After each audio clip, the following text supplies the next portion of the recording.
What up, everybody? It's your boy Evan, one half of MF Pearl. We got the other half sitting over in Las Cruces doing his job and getting a motherfucking paycheck.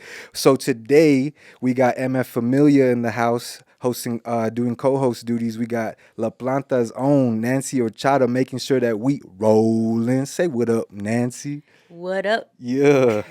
Yeah, first times, new changes in the season. Yeah. Because that's the main thing that we want to do really quick is I want to point out that this is volume 2, boy, live at MFHQ. Disclaimer.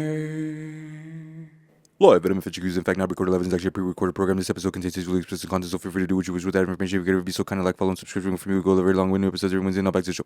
Yep. So we just want to go ahead and thank everyone. We're back with a new volume. We took a little break of episodes, so we appreciate you guys' patience while we get more interviews and conversation rolling. Thank you guys for showing your support. Make sure you guys continue with it, showing love to the platform. If you guys follow us on Instagram, make sure you guys show love, share our work. That's where we post most of our updates. If you guys are subscribed on YouTube, make sure you guys like them. Make sure you guys subscribe if you're not.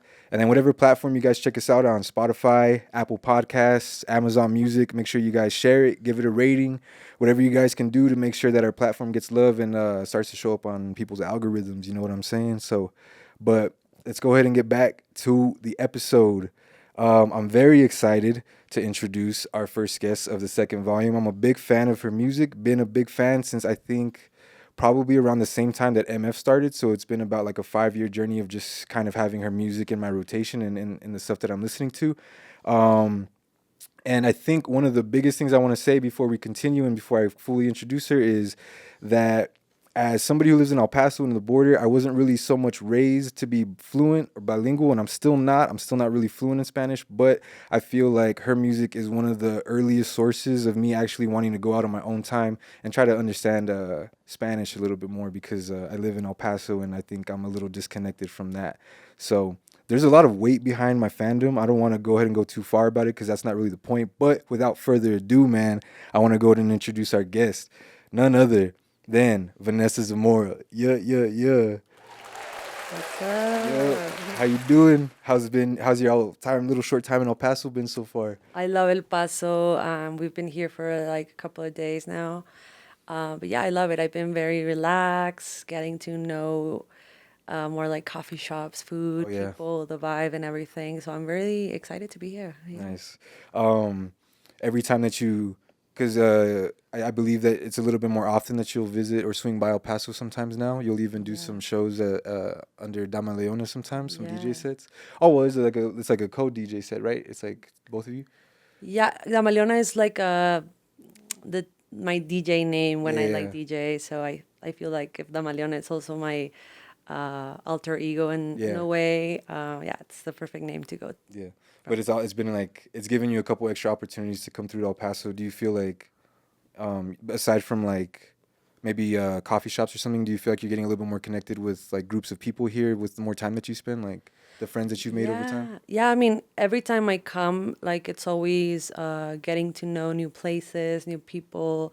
Also, I've recorded several times at Sonic Ranch, so I mean, El Paso has always been this place where I like come for a few days and then go to record. And yeah, I mean, I have some friends here, like not much friends, but yeah, I have some people I know, and yeah, it's been pretty cool.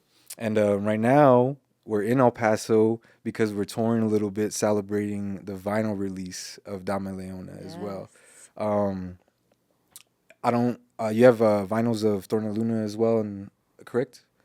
We're about to make the TORNALUNA vinyl next up, so it's a vinyl that people have been asking for. So we want to make some TORNALUNA vinyls, and I mean DAMALEONA is like my first vinyl ever, like of any of my albums. So now that we made this one, that's under our label that's called Flora Studios, which is like the first official release.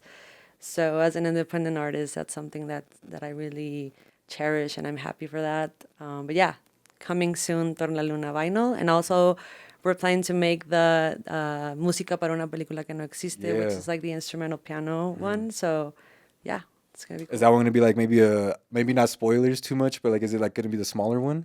since it's a little bit shorter, or is it still like the full? Yeah, that's why we're checking because of the length. But Yeah. yeah, if it fits in like a small one, we're probably gonna do one of those. Nice. But if not, we're gonna do like a regular one. Yeah. Okay. What was your process with making? Because if it's your first vinyl, I know that you probably put in the order and you don't like see every bit of it. But what was your process of making the vinyl? Like were you excited waiting for it to come in? Yeah, I mean, honestly, it was pretty chaotic because it was a plan to come out like last year with the Damaleona presentation, like the big concert I did in Mexico City. Yeah. But there was a lot of like miscommunications and like it was, I don't know, it didn't like run like very smoothly. So I just like at a point I gave up doing the vinyl. But then Lilia, who is like my partner, like in Flora Studios and everything, like we were like, we should make this happen, and she motivated me a lot to make this vinyl. So yeah, we found like someone that could do it like in the US, Yeah. and yeah, I'm very happy with the result. It turned out to be like exactly how I imagined it to be, like the orange vinyl and like the colors and everything. I love the cover art as well. So I think, yeah, I'm super happy Yeah. to have my music on vinyl, since this is also an album that it was planned to be listened like from point A to Z. So yeah, it's a really cool experience. That's why I wanted to make something special for the drop of the vinyl, and maybe, you know, like what I'm doing right now, like doing some more raw, intimate shows, so I can like also talk about the process of the vinyl and the process of the songs and the story behind the songs as well. So I think it's important to me to like also make a statement of my music to people. So yeah, it's been pretty cool. Yeah. During the process of making the album, because I had heard a little bit about what the album represents outside of the lyrics. I've heard you speak about it just a bit, and you mentioned that the album is heavily based on the idea of learning how to process your emotions, learning how to feel through them. Was the album outside of the vinyl? Because you said the vinyl was kind of chaotic and it had its ups and Yeah. downs. The rest of the album making process, was it uh, was it a challenge to make? Because I know that it's a very personal album, and not to say that no other album is personal, but I know that there was a lot of emphasis on that. Yeah, I feel that what all of my albums have in common is that they're really connected with what I'm feeling at that time, like emotionally. And I think that we as human beings are always evolving through our emotions and how we see the world. So definitely, speaking of like Damaleona, like I think it's an album that really made me understand that all the emotions that I feel, negative emotions like existential emotions like sadness or like anxiety or even happiness and like being grateful or anything, like that makes you stronger when you hug all those emotions, because when you come here to this world to exist, I think that somehow you know you're going to be feeling like we all feel. That's something we have all in common, that we sometimes don't know how to deal with our emotions or how to canalize them, and we try to like not to feel the bad emotions, but I think those emotions are what makes us grow in like a very transcendental way. So Damaleona is a very powerful album for me. I always say that's one of my best albums now, but I mean there's more to come obviously. But Damaleona is a album that I really love because it's very timeless lyrically and musically. Like you can listen to it right now and it's going to give you a message, and then you can listen to it like 3 years from now and it's going to give you another message. So it's like it evolves with how you evolve through life. Wow, that's good. I like that. I like how you're able to speak about the album. Naturally, of course, you created the album. It's a lot of what you were feeling internally. There's so I would expect you to be able to speak about it. Of course, when you're making the album though, and your songwriting, um, I picture you easily just laying out all the piano and the guitar and probably the bass as well. How do you work with other musicians on this album to have them come in and fill in the pieces that maybe you don't do?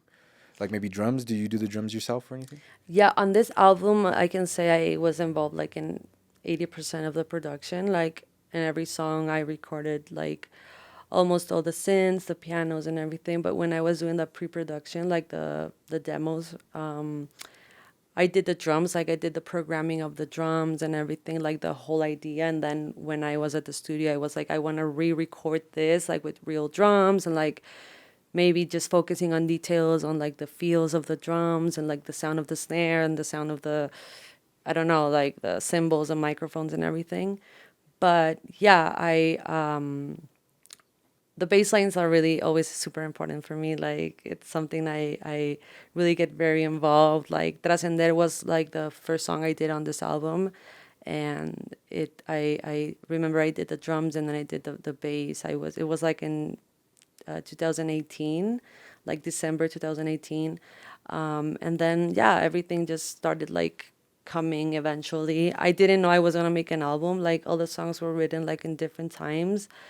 There were some of the songs that were written during the pandemic and then before and after. So it's like once I had like maybe like 8 songs or like 7 songs, I realized I already had an album.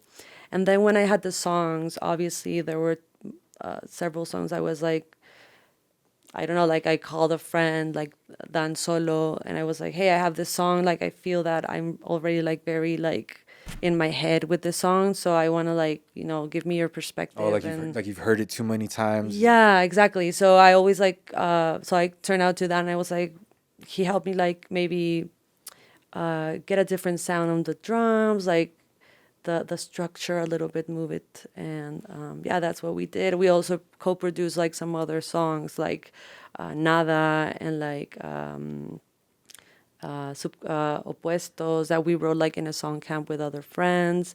There's more co-writings in this album as well. So it's a very collaborative album, but I feel that I am always like super, super, super involved with every song because I consider myself a producer as well. And I recorded the piano, synths, bass, and everything. There's also other instruments that other friends recorded.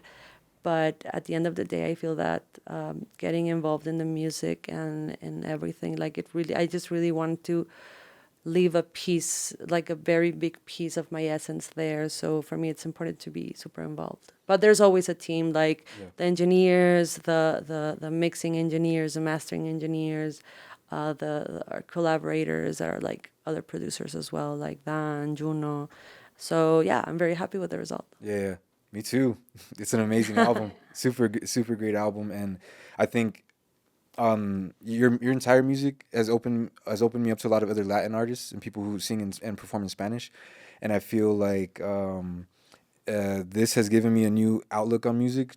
Not DAMALEONA in particular, but all of your music, because I think it's allowed me to feel and interpret music in a way that I don't necessarily fully understand at first listen. Sometimes I can piece words together, but sometimes I'll have to go and read the lyrics in a translated form, and then I'll try to make it my own, and then I'll understand the lyrics better when I hear it without looking.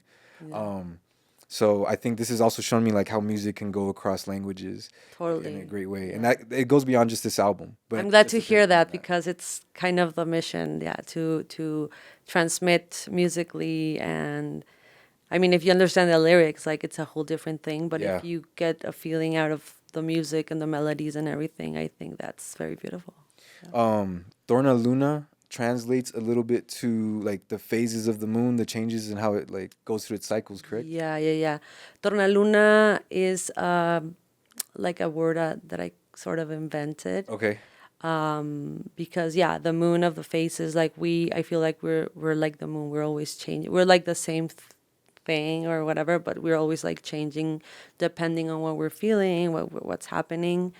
And yeah, also the torna comes from the tornasol, which I don't know the exact translation in English, but it's like when you see this like water, como charco de agua, like in the street, and there's like oil, and you see like some different like colors in the oil. Oh, okay, yeah. Like that's like, I feel like that was also like another inspiration, like the colors you can see like in water, the rainbows and everything. Yeah. So yeah, it's like change and accepting change and accepting that sometimes things gotta go, people gotta go, and you just have to learn from that. So it's more about letting go. I feel like Tornaluna is more about letting go, and Damaleona is more like hugging what you are after letting go of all those things. Duality. You were saying duality. Yeah. Duality, yeah. I have a question. When you're writing the songs, does the lesson come first and then you write about it? Or are you learning how to process your emotions? Like, are you learning as you're writing with the process? If that makes sense. Yeah, I mean, the majority of the time, like, I know what I'm feeling, and then I write about what I'm feeling. Sometimes I just write things that come into, like, I canalize things, and then when I listen to it after, I'm like, okay, I was trying to say this. And, like, yeah, for sure, I think music, my songs are always like a reminder of what I was going through, and like some hidden messages that I sometimes understand after I listen to the song. So I feel like like I'm always channeling stuff that I'm thinking, since we function like with 20% of our brains. The other 80, it's like completely unconscious. So sometimes we just get messages that we don't even know we have in our minds. Yeah. So, They're like in the back of your head and you yeah. don't understand them yet. Exactly. Yeah, I feel like it's something like that. I could relate to that. I feel like there's been certain times where something that gets written earlier doesn't really resonate fully until maybe a time that it is meant. Yeah. Okay. True. Yeah, I feel that's the magical thing about art, that Yeah. everyone interprets it like differently, and yeah, I write about things, but there's people that tell me that they understood another thing, but it also makes sense. I'm like, oh, interesting. Yeah. When you are going through your albums and you're going through your writing process and you're feeling your emotions through each era, and then with Tornaluna kind of being about change and letting go, and then Damaleona being more about processing your emotions, and feeling and embracing what you're feeling and going through in life, do you kind of see every album almost like as a rebirth for yourself? Do you kind of look at it like that, or is that a little too far and it's a little too? Yeah, I mean, every album is like a different chapter of my life. I do feel that we die and reborn like a lot of times during our lifetime. That's something that I feel it captures my song Morir Naciendo, which talks about just like having different rebirths throughout your life, and that sometimes you have to let go, you have to let die a different, like a version of yourself to be able to become what you need to become. And sometimes becoming that version, it's letting go of some other stuff. So yeah, every album, it's like a rebirth for me. Do you think letting go of like versions of yourself also includes sometimes letting go of like good parts? I mean, I guess, right? Yeah, I guess the good parts depends on the point that you're living. I mean, Yeah. that's kind of hard to know, but I feel that sometimes there can be places or people or things that you think are good for you, but they're actually not. So sometimes you just have to listen to your intuition when it comes to that. When you are you the type of writer that like writes consistently, or do you like process life for a while before you kind of return to it? Yeah, I feel that I'm always like trying to figure out what I'm thinking, like figure it out myself. And whenever I don't feel the inspiration coming, like I am like, I need to go out and like just walk, or like, I don't know, hang out with people, or like live something, because it's not just about being at the studio and just hoping that everything just comes by itself. You have to go live, you have to go experience, you have to go feel, uh, fall in love, get your heart broken, be mad. Like, there's so much types of breakups that you can experience in life, not only like in a romantic way, like it could be in a friendship way, it could be like in a family way as well, with your pets, or like there's different experiences. But I feel like you have to go live so you can really know how you are externally and internally. So then in that case, I guess when it's not like when you're not in an inspired moment to do songwriting, are you still trying to at least like journal or anything to kind of like keep your thoughts in place, or you don't really see yourself doing something like that? Yeah, I sometimes do journaling. Yeah. It's a habit I still need to work on because sometimes I like do journaling and then I just stop. But I'm always like putting things on my voice notes or like in my phone, just writing stuff. And then I've grabbed several phrases that I've written on my phone and then I turn up to them and then they become a song. So yeah, I'm always getting inspired by anything that I see and that I feel. And yeah, I think it's a constant just living. And like at the end of the day, I always know I'm gonna go to my studio or gonna be with my guitar and I'm gonna be channeling something. That there's been times that I don't write anything like in a month, but then I sit down at the studio and just write a song like in 15 minutes. So it just you just have to be very friendly with your creative side because sometimes it's not going to be available all the time, so you just have to be patient and hope that the song is just going to come to you and you'll have to canalize it. And that's in that case, when you're making your albums, do you ever put like an emphasis on like release dates or anything, or you don't even worry about that until later on, like you take your complete time through an album? Sometimes I'm like, oh, I just want to release a song or whatever. But for example, right now I'm taking the time to write, to finish the songs that I've been doing, and don't have any date like in my mind because I feel that when it's ready, it's ready.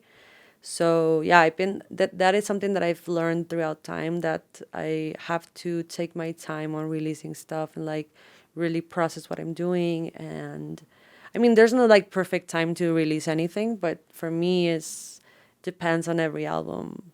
Like I released a song in December last year that's called El Mundo Puede Esperar, and that was a song that I wrote and I did like one day, and then 3 months after it was out. Like I just wanted to put it out, and because it was like a just a random single.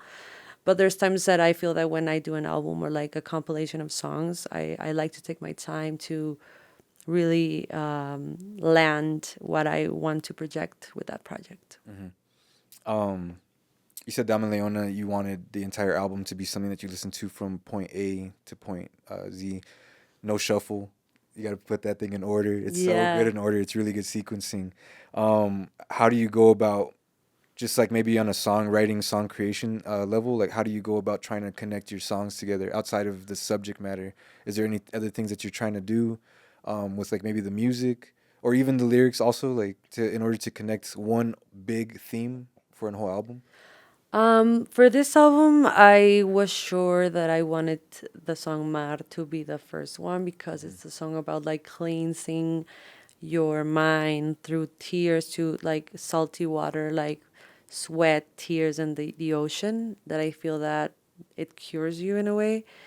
But yeah, it was mainly like very like vibey. It was like I did the like the order and I was like, this is it. Like I like how this flows. I like how the lyrics are like developing throughout the listening. So yeah, I mean it's more like a vibe thing.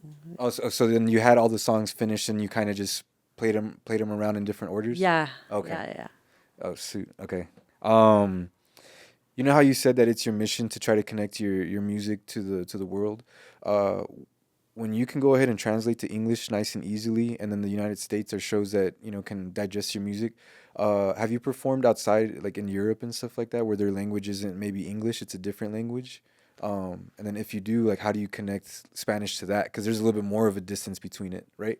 I've performed in Europe, but I've done Spain where I mean That's Spanish. they yeah, it's Spanish, so they can understand my lyrics.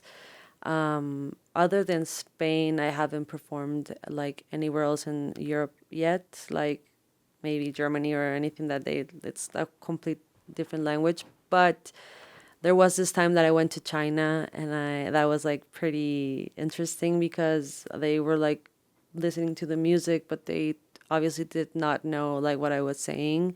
So yeah, it could be very scary and like I don't know, like it's you I got super nervous, and I was like, oh, maybe they're not connecting or anything. But yeah, that's has been the most random like experience that I've had like performing my music. You went specifically for that, or was it like, I want to go visit that area, and then you happened to get a show for it while you were going? Yeah, I used to have family that lived in China, Oh, okay. so yeah, they were like, come do some shows here. So I just went, do like a couple of shows. Yeah, but it was very like, yeah, it was very unexpected. Like it was like, okay, I'm gonna go to China. I'm gonna do like 2 shows with my guitar and see what happens. But having gone back since. When ish was this? This was around 2016. Ooh, okay, it was a Yeah, while back. yeah, a while back. Yeah. Man, that was a whole different Vanessa Zamora, huh? Oh yeah, yeah. I think that Tornaluna was about to go out. Okay. Yeah. Man, so then the Damaleona era has been a while, because you said Trascender is the first one and it begins around 2018. Yeah. It's a whole process. Yeah, I mean, when I did Trascender, I did not know that was gonna be. I didn't even have the Damaleona like in my mind. You know, I was like, I mean, I had the word Damaleona, but like I didn't know it was gonna become the album name. So yeah. Can we talk about Damaleona a little bit more? Can you translate it to me, and then we can go off of that? Yeah, Damaleona is like also like a composed word, like Dama, which is like lady, and Leona, lion, like lady lion. But it's also a duality between the feminine and the masculine side that we all have. Also, for me, is like the duality of hugging, like I mean, like a lady in a way, like it's weird to say, but yeah, it's also like the delicacy and like all the I don't know, like everyone has a different concept about that, but I feel like we all have this like instincts, and for me, the Maleona is like me being in a Damaleona is like hugging all my emotions, like in any aspect, and just hugging them, and that's for me, it's a very powerful thing to have, you know, to like cherish all your emotions, like the negative and the positive and the strong and the weak. So the Maleona for me is that it's like more like a way of living. I just want to understand the meaning of duality a little bit more with it. Yeah. So when I want to talk a little bit more about like performing live a bit. Do you consider yourself an introverted person or an extroverted person? I feel that I'm a introverted extrovert. Like, it depends on with how am I feeling that day. I feel that I'm very reserved. Like, I really choose wisely when I want to open with someone, and like, but I feel that I'm more inclined in the introverted side. But I can be very extrovert as well. So, but live, I think that my shows, I consider myself a very extroverted person. Like, I feel that when I'm on stage with my band or by myself performing, I feel that I really feel very free, and I feel that I can open about my music, because for me, me singing my songs, it's a way for me to open to the world. So that's the moment where I become extroverted, or I become more open to what I want to say, because I'm talking about my specific feelings. But on a daily basis, I think I'm very reserved, and it can be like a little bit of both. When you're making music, then having some of those reserved feelings, do you ever feel challenged to be very vulnerable through your music as you're making it? Do you ever like write and think, damn, that's kind of too much? I don't think I want to say that like in public. In the beginning, I think I was more shy about that, but now I really don't care. Like, I just, write whatever I want, and I feel that I am becoming more free every time.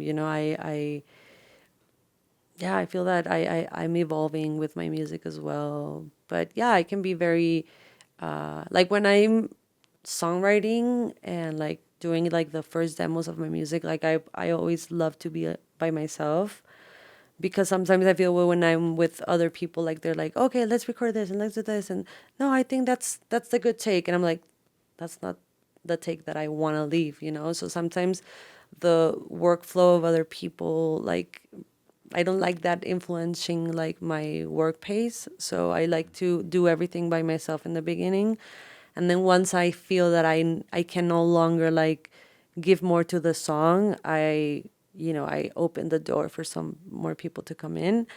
So then the process begins pretty solo at first. Yeah, Yeah. always, like it's always super like solo, and like I love to, yeah, like do all sorts of things and experiment and everything, but I like to have my own pace, my own velocity. Like I love taking my time.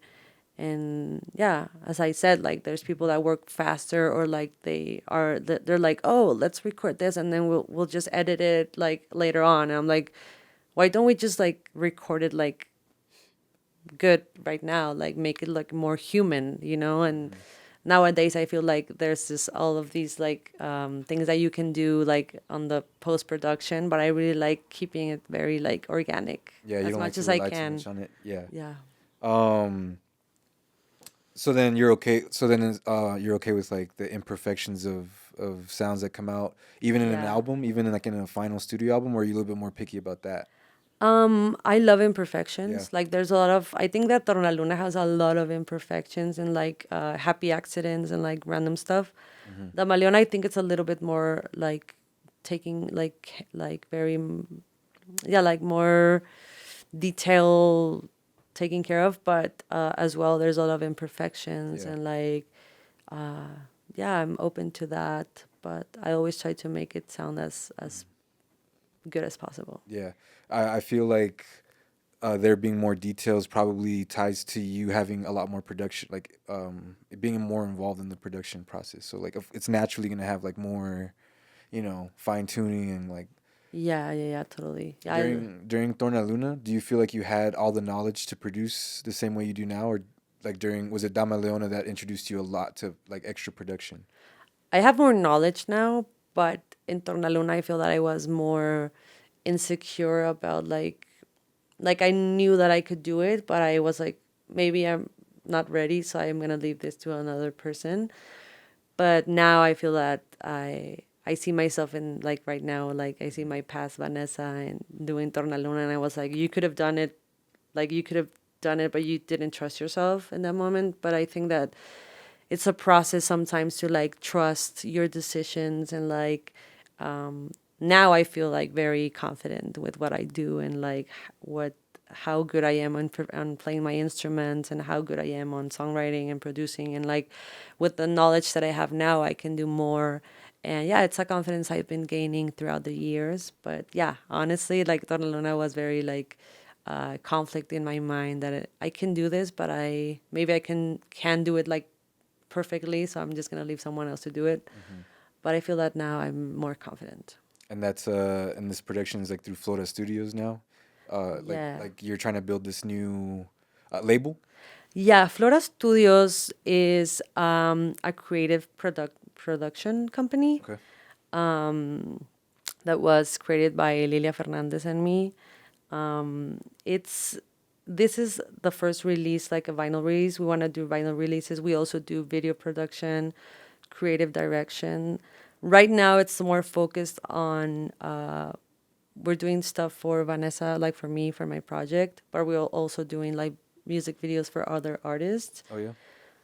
But Flora Studios, it's super important for me because I've been an independent artist for so long, and I'm very loyal to that. So Flora Studios now has become like my home, like my house, where we want to like put out so many stuff. Like we're doing merch, we're doing like a clothing brand. We're also doing like a design. We're also doing creative direction, music videos. Lilia is a photographer as well. So like we're doing so much stuff, and we're planning to do more soon. So yeah, you're gonna Badass. hear more about Flora Studio soon. Badass. Do you feel like this interest in other forms of like art whether it's photo or video or fashion or even like graphic design, with the zine. How do people say it? What do you like to say? Zine or Yeah, zine?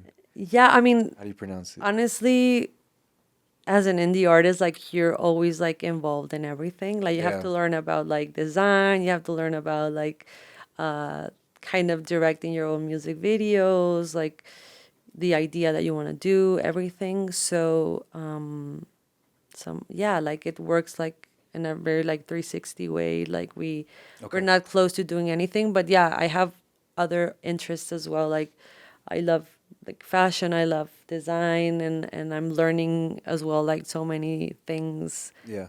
right now. But I also like all the like maybe gastronomic stuff and like yeah, like I feel like music, film, photography, design, like clothing and everything, like just It's like your creative world. yeah. I mean, I don't just want to stick to music, like I want to do other stuff. We're doing other stuff, so Flora is gonna be the house of where we do that. We're gonna have a bigger team every time as well, so yeah, we're really excited about Flora Studios. Yeah. Is there ever a point in your head where you look at it as an opportunity for you to, like, I know that you mentioned that you don't want to do music only, it's not really your only interest, but do you ever intentionally see Florida Studios as an opportunity for you to avoid burnout as a musician, or do you kind of just no, because then it kind of now it has a responsibility and you'd rather it just be more of like a free form thing? I feel that it could be helpful for like burnout, like because yeah, when I'm not doing music, I also want to be involved in like art in general. Hmm. So yeah, I feel that Flora can be anything that we want. It's not something specific. Like it's not just a label, or it's not just like yeah, it's more like a creative company. But Yeah. creativity can be like in anything that you do. So we just wanna give out to the world what we can through creativity. That's why like Flora, we have a philosophy, and we have a mission as well. It's not just like, oh, we just want to like release stuff. Like we really want to do like quality stuff, and like also like help other artists, like independent artists that we like and we want to support as well. So yeah, it's like developing like at the same time that we're like doing it, so Hmm. it's fun, honestly. Yeah. Does that you said it's very important for you to being independent as an artist. Does that importance come from naturally, or does it come from like early experiences that kind of shooed you away from wanting to be a signed artist or anything like that? I've always been an independent artist by choice. Okay.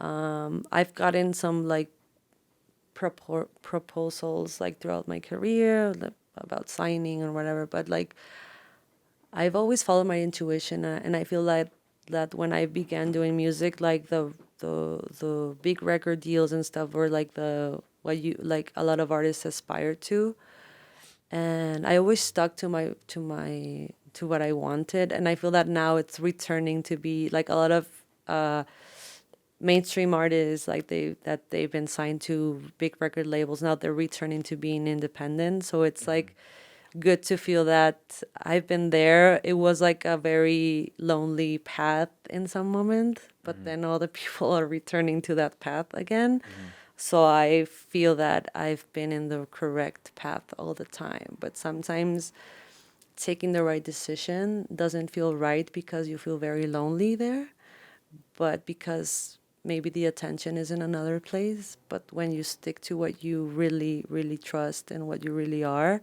eventually you find your people there. So I am super,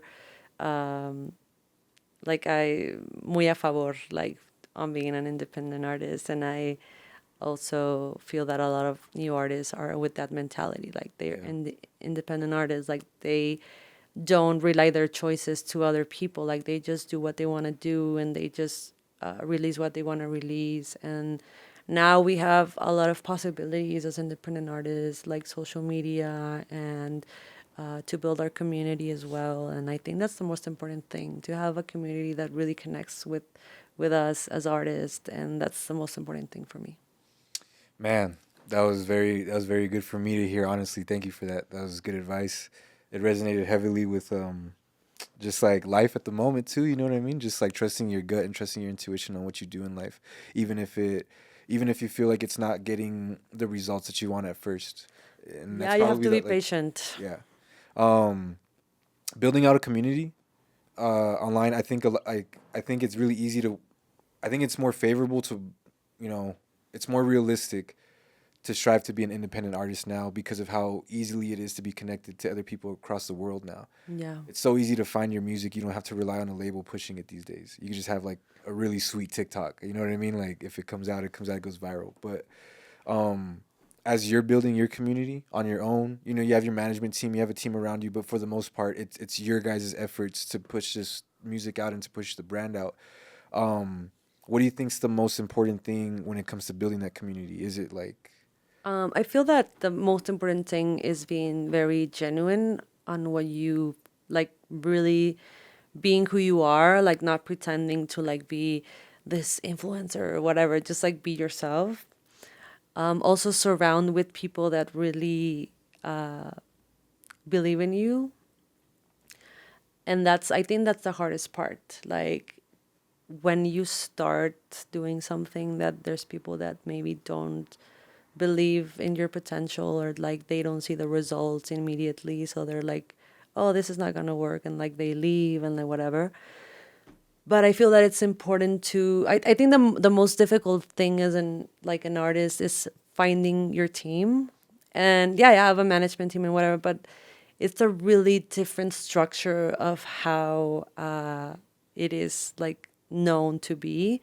Like I feel like it's always like the manager and like all these people, like, and it's like for me it's more like a team that takes care of all the details and that they're very involved, and like it's a collective decision and all of that. And like for me that's a team that everybody has a voice in the project. At the end of the day, I'm gonna do what I feel like I want to do, like what is genuine for me. But I feel that having a team that really believes in you and that trusts you, and that they have something to give out to you as well, and like it's like a ping pong of, you know, giving out and everything.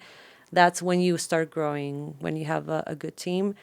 Sometimes it's hard because there's people that the right people are not there, but eventually if they're not the right people, they're just going to leave by themselves, and the right people are going to come.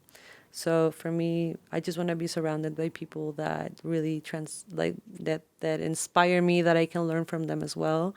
And yeah, the good thing about this independent thing is that you can build whatever it's a good fit for you. yeah. So yeah, yeah. Um in the beginning, as you're learning, or I guess what I want to ask is, how do you go about understanding the proposals that you're receiving, the all the talk about a gig or an event that you're gonna get booked for, a tour, all these things that like have to do with the business side of music? Are you learning this because you're actively trying to find like, I don't know, articles to read or like videos to watch on how to be better and understand it better, or are you relying more on just like life experience will teach you? Like, how do you go about learning? I mean, I've learned a lot throughout the years, like failing and like not doing the right decision, or maybe being like, oh, I'm going to do this because it looks good. But maybe when I do it, it's not what I was expecting because maybe I didn't follow my intuition. But I feel that obviously we're always looking for things to do, to places to go, and we always want to be doing creative stuff. But I feel that the most important thing is your intuition, and like you can get like proposals of stuff, but if it's not like something that you really feel that you want to do, or if it's not like in the I don't know, like if it's not like something that you really feel like doing, that's better not to do it. You know, it's just like everybody has its built their own path as they go, how they want to do it and everything. But yeah, I feel that the choices that you make are very important, but you always have to be very genuine and very, you have to like what you want to do. You have to like be connected to what you want to do. Do you feel like that's why a lot of artists might fall out? Do you think that's the reason behind it? Is because a lot of the time some people might not be creating for what for like the reasons they want to create for, and a lot of the time they find themselves maybe even like unknowingly creating for like the wrong reasons. I just feel that there's this like structure, like old school structure that's been like that's also like people are like still executing with that structure, and it's kind of old now. Like there's new stuff going. So there's a lot of artists, I think, that they're like listening to the wrong people, that they feel that they have to do this because it's what you have to do, because artists do this and you have to do this, and they do it just because they are told to do it because it's the thing that you have to do. So I think that it's time for the industry to change and to realize that everything is changing constantly, and that the old structures are the old structures, and maybe they don't work anymore. Maybe I think that as as artists we have to listen to ourselves and stop listening to people that don't even make music, you know? So yeah, like just listen to yourself. Is there like a specific example of an old way that you're like talking about right now? Like a specific thing? I feel that the decision making about releasing stuff, like now it's more free. People are always connected, so you can always like put out your message out. What I think about structures, I mean, like the how a certain person has to maybe, I don't know, like I don't have an example right now, but maybe there's people taking decisions that the artist should be taking, or I don't know, like it depends on, as I said, like every artist has his own like decision making and like path and everything. But yeah, I think the structures, what I mean is like how labels work, how yeah, how like publishing works, how we have now access to more herramientas to like make things happen. But I think that everyone can is a creative thing. So if you want to make something a certain way, like there's a lot of artists doing things super different, and it's working for them because I think it's genuine at the end of the day. So yeah, you can see a lot of examples depending on the artist that you want to like analyze, I Yeah. think. Um, I think I have like one more thing that I'd like to circle around a bit. And I think it's understanding. I've had this question that I've been asked, and I've been asking it, and maybe it'll be interesting to hear your perspective because you're from Tijuana, so your home base is a little different from like El Paso. I feel like we have a lot of similarities, Yeah. but I do think there's differences just by being like different sides of the country. Um, when you're growing your audience, uh, how long into your career do you think it took before you kind of were growing out of Tijuana? Because I'm sure it starts there, right? Like you start to make music there, you start to kind of get some fans there. They maybe start off as your friends, and then you start introducing your music I to strangers. I did not start in Tijuana. Like Okay. I left Tijuana when I was 17, and then I gave up music at that point. Like I was like, I want to do music, but I don't like, I'm too shy to do it, so I'm not just gonna do something else. But when I was in Guadalajara, it's when like I didn't knew anybody there. Like it was like a fresh start to me at 17, but it was a fresh start. So I started writing music. I started like A 17-year-old midlife crisis. yeah, yeah, yeah. But you know, when you're like in your hometown, like your family knows you for something, your friends. So sometimes they're like, "Oh, I didn't know you were like this." Like they don't give you this like opportunity to change and be someone else. For me at that point, it was like I was in Guadalajara. I didn't have any family there, any friends, anything. I was like completely by myself. So for me, it was like opportunity to start writing music. And yeah, I don't like I think the moment that people started like really taking me seriously as a musician was when I released my first album, Hasta la Fantasía. And that like there was like a lot of people that reached out to me, was like, "Oh, I like your music. Oh, do you want to come play here? Do you want to come play there?" Like different cities? yeah, like, or in Guadalajara, and then I started going to Mexico City, and then I started meeting people there, and yeah, that was, it was a very organic, like, because at the beginning I didn't know how have an idea of how I should like make a living out of music. I just wanted to make music. It's what makes me happy. Like, I just want to write songs and play live. That's what makes me happy. But then you start learning on how you can like uh, grow your audience by connecting through doing small shows, or like maybe writing something like in your blog and like letting people know how you feel, and like maybe connecting through there. I think that has been like the main thing that I've done, like really being honest on how I feel about certain stuff, and just making it like that. Like, I make music for myself, honestly. Like, I'm my biggest fan. Like, I'm a fan of what I do, and I really like the music that I do, and I listen to it because I like it.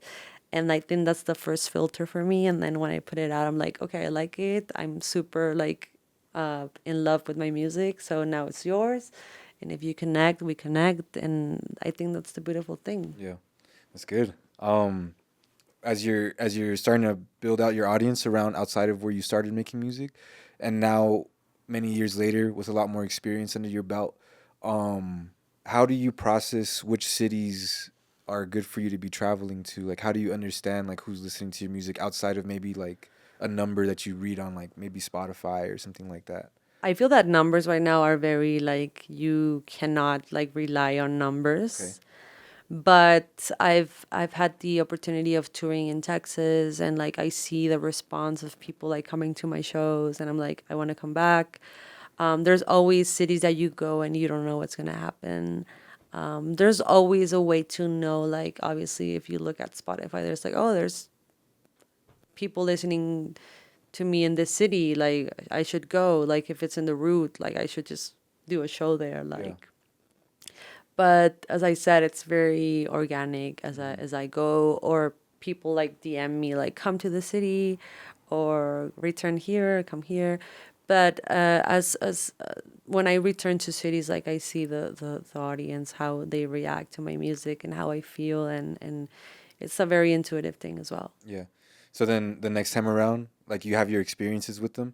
The next time around, are you, like you're taking all that into consideration when you're planning out a tour? Because your tours are for real. Like, you're really traveling and stuff. So I'm just trying to understand, I guess, like how you go about choosing cities, and I guess intuition takes a big part when you're trying to decide. I've never played there before. Maybe I can like just see what it's like. Is that where intuition really comes in? Yeah, I mean, sometimes I have like something booked in a city, like in a city in Texas, like a festival, and then I'm like, oh, I should do some shows prior to that show because I'm gonna be there. I should explore like different cities now that the vinyl is out. I should Yeah. like do some acoustic shows because, yeah, if I'm playing by myself, it's easier for me to go like to more cities right now. But yeah, it's been pretty natural. And Mexico is right now like my biggest crowd. Mexico City.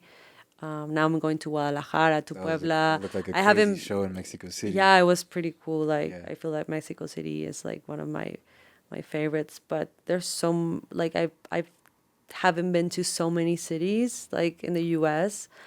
You like usually stay like Southwest ish? Yeah, I've been Southwest. Yeah, I think the more south, like Southeast that I've been, it's like Texas. I mean, I played in Chicago once. I played in New York once. But there's so many cities I haven't like gone. So I think we're gonna do this in the next months, or next year that the new music is coming out. So yeah. Badass. Um, so then, there's a little bit of a hint towards new music coming out, but I guess before we go, is there anything that you'd like to just talk about, plug, or anything like that? Is there anything going on currently outside of the vinyl, or is that the biggest focus right now? It's one of the focuses right now, the vinyl, but I'm always doing some other stuff. Yeah. So right now I'm gonna be releasing like I don't know if it's gonna be in like an album or an EP, but it's collaborations with artists from Spain, from Mexico, from the U.S. So that's something I've been working on now. And I'm also doing new music, like maybe like the mission is to do like another album, but I'm still doing like different singles. It's gonna be something like I feel it's gonna be completely different from Damaleona, but I'm always looking to evolve and do other stuff. But the closest like thing that's coming out are gonna be collabs, so that's exciting. I think my favorite song that you're with someone is Hubo Algo. I think Yeah, con Alex Ferreira. love that song. It's a good song. Yeah, it's a good song. But okay. Vanessa, I mean, it's pretty simple, but just so you can let the people know, where can people find you at on your socials? Where can they maybe see your next shows and everything? Yeah, well, you can find me in social media as Vanessa Zamora, and Instagram, TikTok, and yeah, everything, Spotify, and all the music platforms. Also, I'm gonna have some shows coming up, so you can just go to my website. That's on my like link in bio, and vanessazamora.net tour. You can find my shows there. But yeah, I mean, nowadays I think it's super easy to find someone. Oh, But yeah. yeah, just Super Google easy. Vanessa Zamora and you'll see my information there. We got some shows coming up tonight. Yeah, April tonight. 30th. It's gonna be so clean. Yeah. It's gonna be a little different from last time because now there's an audience and all Yeah, it's that. an audience. Yeah, I'm very excited for the show tonight. It's gonna be sweet.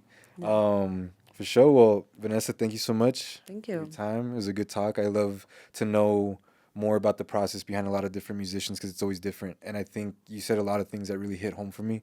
And so I appreciate you taking the time to go and share all that. Thank you. And it's also an honor to have you as a guest at the HQ, low key, straight up.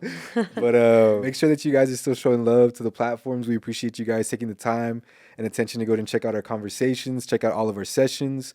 Check us out on YouTube. That's where you guys find most of our full episodes. So make sure that you guys are subscribed. You can also check us out at mfpearl.com to just find all of our content.